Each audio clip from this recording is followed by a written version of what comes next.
হাসির রাজা, জ্ঞানের রাজা, রসিক রাজা।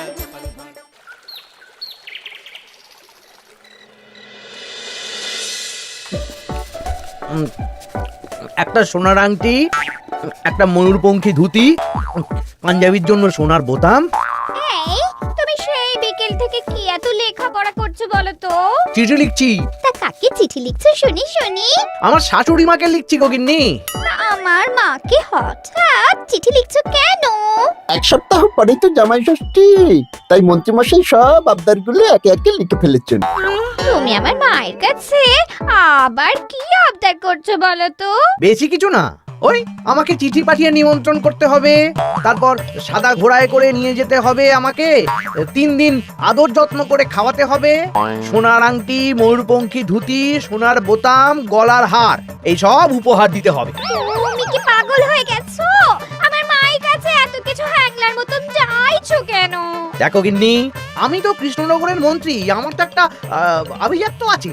আমাকে এরকম রাজকীয় ভাবে নিমন্ত্রণ না করলে আমি এবারে মানবো না। আমার মা এসব পারবেন না। আমি ওই শুধু আম, লিচু, কাঁঠাল খেয়ে জামাই ষষ্ঠী কাটাতে পারবো না। তাহলে তোমাকে যেতে হবে না, আমি একাই চলে যাব। কি জামাই ছাড়া জামাই ষষ্ঠী? হ্যাঁ হ্যাঁ, আমি আগামীকাল সকালেই চলে যাব। এই পোড়া কপালের সংসারে যত কম থাকা যায় ততই ভালো।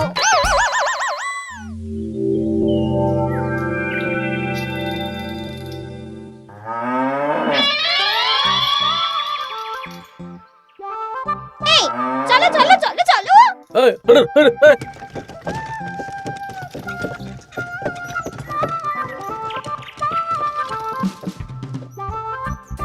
এটা আমার সাথে কি হলো রে বটা ঘটা? লোভে পাপ আর পাপে চাপ হয়ে গেল।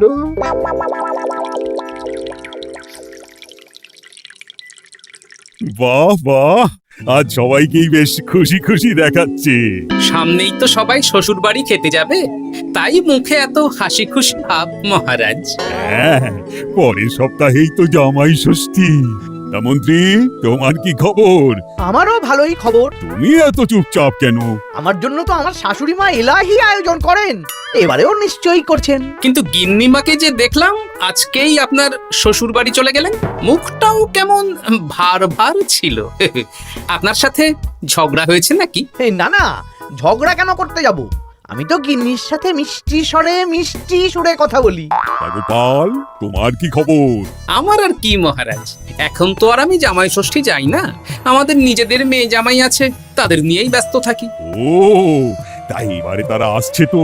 হ্যাঁ, আমার গিন্নি তো তাদের জন্য অনেক তো ভাবনা চিন্তা করে রেখেছে। ওই আম, কাঁঠাল, লিচু তো আছেই, তার সাথে ওই ইলিশ মাছ, কাতলা মাছ, 5 রকমের সবজি, 2 রকমের ডাল, আরো কত কি। বাবা, বেশ বেশ, তাহলে তোমাদের সবার জামাই ষষ্ঠীতে ছুটি থাকবে। সব কেনাকাটা করতে হবে তো।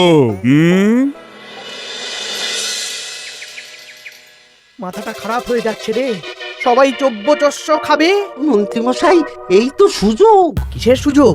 আমি বলতে চাইছিলাম যে এই সময় সব সভাসদেরাই তো জামাই ষষ্ঠীর নিমন্ত্রণ রক্ষা করতে শ্বশুর বাড়ি যাবে, আর সবাই কিছু না কিছু কিনে নিয়ে যাবে। হ্যাঁ, শাড়ি, গয়না, মিষ্টি। আর গোপাল তো ওর জামাইয়ের তদবির করতেই ব্যস্ত থাকবে। গোপালও কেনাকাটা করবে, তাই এই সুযোগটা হাতছাড়া করা যাবে না। হ্যাঁ, সবাই হাত খুলে খরচ করে কেনাকাটা করবে, আর আমি ওই কেনাকাটায় ভাগ বসাবো। একদম এইটাই বলতে চাইছিলাম। শোন, তোরা শুধু ভাবনা চিন্তা করে নে কিভাবে কুচির কাজটা করা হবে। আমি আগামীকাল রাজসভায় একটু বিশদে জেনে নেব যে কে কি কবে কিনছে। কেমন? বেশ, তাহলে তো কাজ আর সোজা হয়ে গেল। আমরা সোজা কাজ করব, আপনি মজা নেবেন। একদম।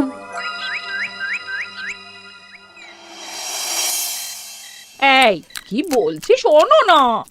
মুখ চলছে, কান খোলা, বলে ফেলো। আমি আমাদের জামাইয়ের জন্য একটা আংটি আর মেয়ের জন্য একটা নাক ছাবি বায়না করে এসেছি। হ্যাঁ, মানে তুমি আগামীকাল সন্ধ্যাবেলা দাম মিটিয়ে দিয়ে ওগুলো নিয়ে আসবে, কেমন? ওরে বাবারে, কি হলো গো? সাত কি হলো?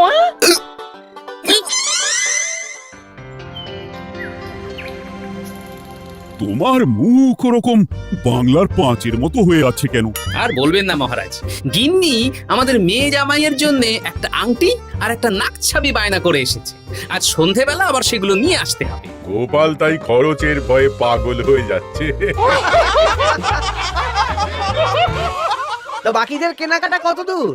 আমি ভাবছি ওই আগামীকাল দুপুরেই সব কেনাকাটা করে নেব। ওই শ্বশুর মশাইয়ের জন্য ধুতি, শাশুড়ি মায়ের জন্য ভালো শাড়ি, হ্যাঁ, আর তারপর ওই ফল মিষ্টি আরো অনেক কিছু, হ্যাঁ, সব কিনতে হবে। আমি তো ভাবছি আজকেই কিনে রাখবো, সন্ধেবেলা একটু যাওয়ার আছে। আমি তো বিয়ে করিনি, তাই আমার জামাই ষষ্ঠী নেই। আমি তাই হাত গুটিয়ে বসে থাকবো। আর বাকিদের?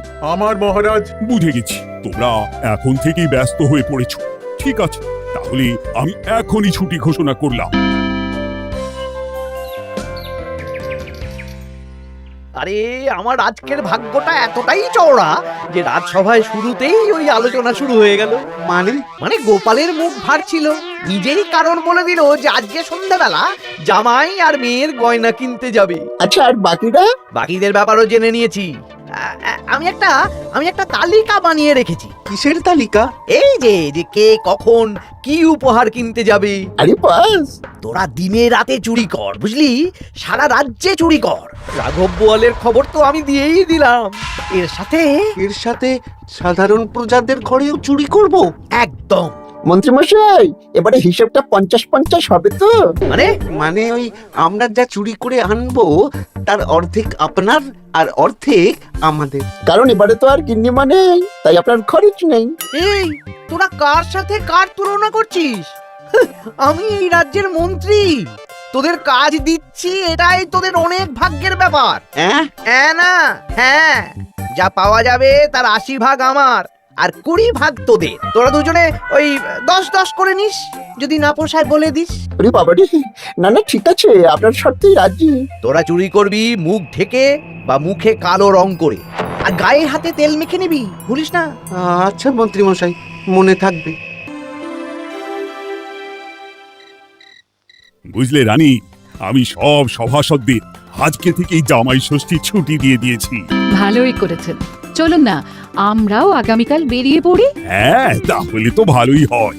সারা দিন রাত এত কাজের চাপ, এত হিসেব নিকেশ, কয়েকদিন একটু ঘুরে এলে মাথাটা হালকা হবে। তাহলে মহারাজ, আমি এখনই সব গুছিয়ে রাখতে বলছি, কাল সকাল সকাল বেরিয়ে পড়বো। বেশ বেশ, তাই করো, সেটাই ভালো হবে।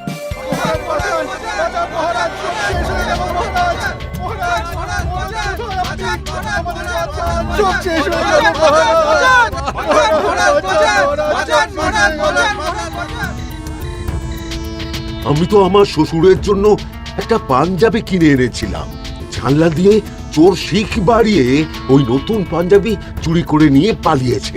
আমিও একটু আগে ওই দুটো থলে নিয়ে কেনাকাটা করে ফিরছিলাম, তারপর দেখি দুদিক থেকে দুটো কালো মতন মুখের লোক এলো আর ছোঁ করে আমার হাত থেকে দুটো থলে নিয়ে পালালো। ছি ছি সেনাপতি, তুমি না আমাদের রাজ্যের সেনাপতি, আর তোমার হাত থেকে চুরি হয়ে গেল? দুটো চোরকে ধরতে পারলে না? অনেকক্ষণ ছুটে একটা চোরকে ধরে ফেলেছিলাম মহারাজ, কিন্তু ওর হাতে এত তেল মাখানো ছিল যে যেই হাতটা ধরি অমনি পিছলে পালিয়ে যায়। মহারাজ, আমার তো বাড়ি থেকে দুটো পাতা কাঁঠাই নিয়ে পালিয়েছে, হাতে একটা রূপোর বাটি। ভেবেছিলাম এই বছর জামাইকে রূপোর বাটিতে পায়েস খাওয়াবো, কিন্তু সর্বনাশ হয়ে গেল। বলো কি? আমি তো ভাবছিলাম কালকেই নিজের শ্বশুর বাড়ি চলে যাব, কিন্তু এই পরিস্থিতিতে কি করে আর যাব বলো তো? শোনো সেনাপতি, সবাইকে বলে দেবে আগামীকাল রাজসভায় আসতে, আর রাজ্যে সুরক্ষার ব্যবস্থাও বাড়িয়ে দাও। আচ্ছা মহারাজ। বলি, দামটা আর একটু কমাও না। না না না, এর চেয়ে কমে দিতে পারবো না। তুমি যা বলছো তাতে শুধু আংটি হবে, কিন্তু নাক ছাবি হবে না। আরে বাবা, আমার এখন হাত টান অবস্থা, তুমি বোঝার চেষ্টা করো। এক কাজ করো, আমাকে তুমি ধারে দিয়ে দাও। আমার কাছে গয়না কেনার একটাই মূল মন্ত্র, আজ নগদ কাল ধার। হয় নগদ দাও, নইলে খালি হাতে যেতে হবে। বেশ, আমি তাহলে কালকেই আসবো, ধারে নিয়ে যাবো। হ্যাঁ, বাবা রে বাবা, কি শেয়ানা বুদ্ধি!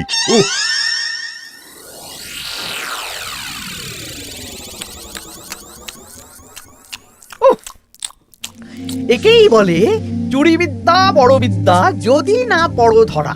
ধরা পড়লেই পড়তে হবে হাতে হাত করা। তা আজকে সন্ধ্যাবেলা তো গোপালের গয়না কিনতে যাওয়ার কথা ছিল, সেটার কি হলো? তোর ও যা কিপটে, ও বলছে ধারে গয়না দিন। আমি তো সাকরার দোকানের বাইরে ঠায় দাঁড়িয়েছিলাম, গোপাল খালি হাতে বাড়ি গেল আর আমিও খালি হাতে চলে এলাম। গোপালের এই চওড়া কপাল। কিন্তু সুযোগ একবার পেলে আমরা হাতছাড়া করব না। হ্যাঁ, তোমাকে যে এত করে বললাম সন্ধেবেলা জামাইয়ের আংটি আর মেয়ের নাক চাবিটা নিয়ে এসো, তা কথা কানে যায়নি নাকি? ও শেখ রাজা দাম চাইলো, তা শুনেই আমার মাথা খারাপ হয়ে গেল। মানেটা কি? শেখরা বলেছে আজ নগদ কাল ধার, তাই আমি কালকে ধারে নিয়ে আসবো। তোমাকে নিয়ে আর পারি না। হ্যাঁ, মেলা কথা না বলে খেতে দাও দেখি। দিচ্ছি। তা বলি রাজ্যের খবর কিছু শুনেছো? হ্যাঁ, কি খবর? এই যে আজকে সন্ধেবেলায় অনেক জায়গায় চুরি হয়েছে। হ্যাঁ, বলো কি? হ্যাঁ গো হ্যাঁ, আগামীকাল তোমাদের রাজসভার ছুটি বাতিল। রাজবাড়ি থেকে লোক এসেছিল, জানিয়ে গেছে। ব্যাপারটা কি? বলছি হাত পা ধুয়ে নাও, খেতে বসো। বলছি দাঁড়াও।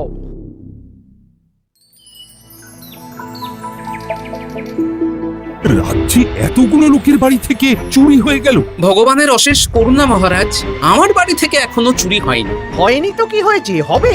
তোমার বাড়িতেও চুরি হবে। বাবা, মন্ত্রীমশাই আপনি কি আগে থেকেই জানেন নাকি যে আমার বাড়িতেও চুরি হবে? তা চোর কি আপনার মাস্তুতো ভাই নাকি? কি মন্ত্রী, তুমি কি চোরকে চেনো? সত্যি মন্ত্রীমশাই, আপনি চেনেন? চেনেন?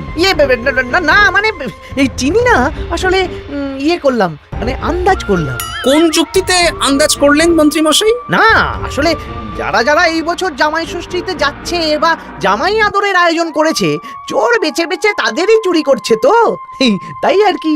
ও বুঝেছি, এটার সাথে মন্ত্রীমশাইয়ের একটা যোগ থাকলেও থাকতে পারে। আচ্ছা, যে জন্য তোমাদের ডাকা, তোমাদের যে দীর্ঘকালীন জামাই ষষ্ঠী উপলক্ষে ছুটি দিয়েছিলাম, সেটা বাতিল করে শুধুমাত্র জামাই ষষ্ঠীর আগের দিন থেকে জামাই ষষ্ঠীর পরের দিন পর্যন্ত ছুটি থাকবে। আচ্ছা মহারাজ। আর সবাই একটু সাবধানে থেকো, দিনকাল খুব খারাপ। মন্ত্রীমশাই অত জোর দিয়ে কেন বললেন কথাটা? ব্যাপারটা ভেবে চিনতে দেখতে হবে।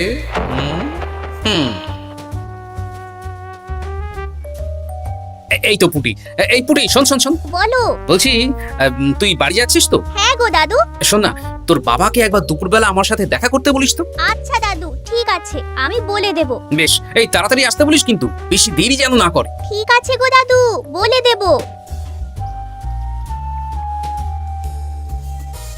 এবারে বিজ্ঞানীর বাড়ি একবার যেতে হবে।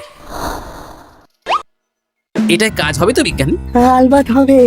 এই হলো আমার আবিষ্কৃত বিশেষ চুলকানি চূর্ণ। একবার লাগলে 10 ঘন্টা চুলকবে।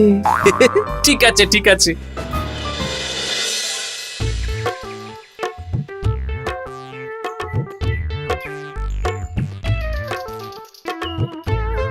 ও গোপাল দাদা, তুমি আমাকে ডেকেছো? হ্যাঁ শোনো পুটির বাবা, তোমাকে একটা কাজ করতে হবে। বলো কি কাজ? তুমি আজ বিকেলে আমাকে একটা বড় ঝুড়িতে সবজি দেবে। শুধু সবজি না, সবজির সাথে ওই ফল মূল মাছ সবকিছু টাটকা না হলেও চলবে। সেটা আবার কেন? সে পরে বলবো। আচ্ছা গোপাল দাদা।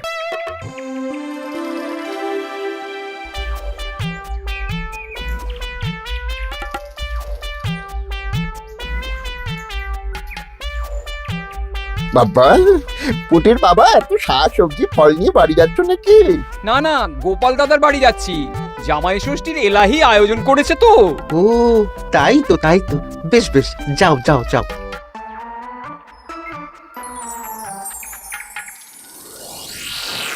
বলিস কি রে?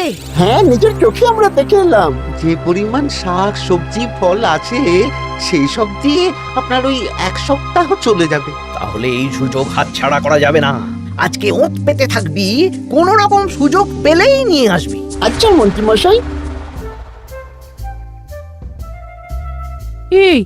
এসব তুমি কি মেশাচ্ছ ঝুড়িতে? হ্যাঁ, চুপ, এটা চোরের দাওয়াই। এখন এই ঝুড়ি এখানেই থাকবে। যদি মন্ত্রীর কথা মতন চোর বাবাজি নিলেই ফাঁসবে। যাও, আমার জন্য একটু মুড়ি বাদাম নিয়ে এসো, যাও।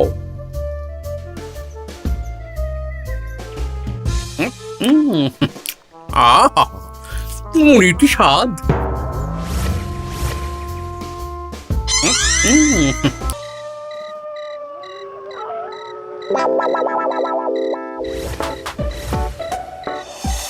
এই কটা সবজি ফলগুলো আমাদের জন্য অপেক্ষা করছে, দেখ দেখ। এ তো দারুণ সুযোগ, দরজা জানালা ভাঙার শীত কাটার কোনো ব্যাপার নেই। ঠিক, তাহলে আর দেরি কেন, চল।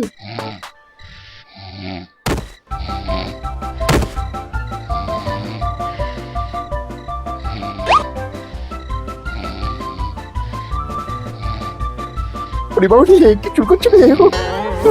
ওরে বাবারে, আমারও হাত চুল করছে। ওরে বাবা রে, কিছু করছে তো। ওরে বাবারে, এই কিরে, এই সেরেছে, গোপাল চলে এসেছে। আর পালানোর পথ নেই। এবার আমরা কোথায় যাব? কোথাও যেতে পারবি না, সারা রাত এই উঠোনেই গোল গোল করে ঘুরতে থাক।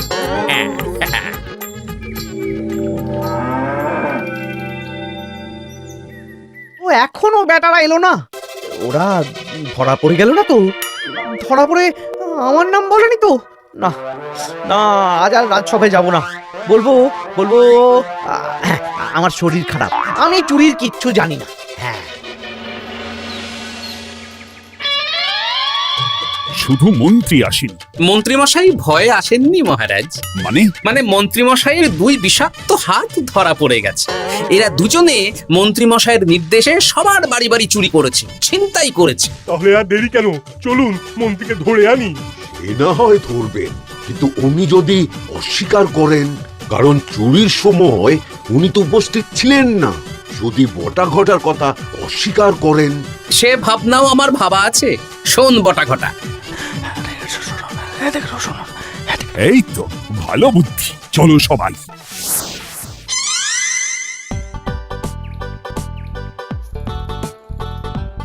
ও মন্ত্রী মশাই, আরে বটার গলা না, দাঁড়া, দরজা খুলছি। না না, খবরদার না, এখন দরজা খুলবেন না। আরে কেন? দরজা খুললে কি হবে? বলছি তো খুলবেন না, আমরা এখান থেকেই কথা বলবো। তোদের চিন্তায় আমি পাগল হয়ে যাচ্ছিলাম। তোদের যে গতকাল সন্ধ্যাবেলা গোপালের বাড়িতে চুরি করতে পাঠালাম, সেটার কি হলো? সেটা আমি পরে বলবো, আগে বলুন আপনি আজ রাজসভায় যাননি কেন? আরে ভয়ে ভয়ে, আমি ভাবলাম তোরা ধরা পড়ে গেছিস। এবার আপনি দরজা খুললেই দেখতে পাবেন আমরা কি এনেছি। একবার বলে দরজা খুলুন, একবার বলে খুলবেন না। কি হচ্ছেটা কি বটা?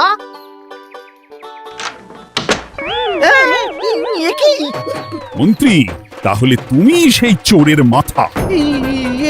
মানে মাস্তুতো ভাই, আমার চালে সব নিজের মুখেই স্বীকার করে নিলেন, আর কিছু না বললেও হবে। না না না না না না, আরে ওই তো আমার চুরি যাওয়া জিনিস। ওই তো আমার শ্বশুর মশাইয়ের গিলে করা পাঞ্জাবি। সেনাপতি, মন্ত্রীকে আর বটা ঘটাকে কারাগারে নিয়ে গিয়ে আচ্ছা সে ধোলাই দাও। একদম মেরে জামাই আদর করবো, চলুন। আবার ধরা পড়ে গেলাম।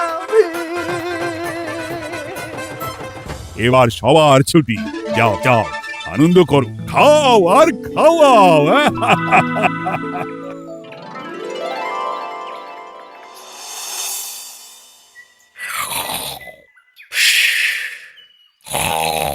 কি গো, বলি বেলা তো অনেক হলো, উঠবে তো নাকি? কাল সারা রাত যে ধকল গেছে, তাই একটু বেশি ঘুমিয়ে পড়েছিলাম। বলি ধকল আবার কি? দিব্যি তো ঘুমাচ্ছিলে। সেটা তুমি বুঝলে তো হয়েই যেত গিন্নি। আসলে সামনেই তো জামাই ষষ্ঠী, তার উপর তুমি যা আয়োজন করেছো, সেটার ধকলেই স্বপ্ন দেখছিলাম আর কি।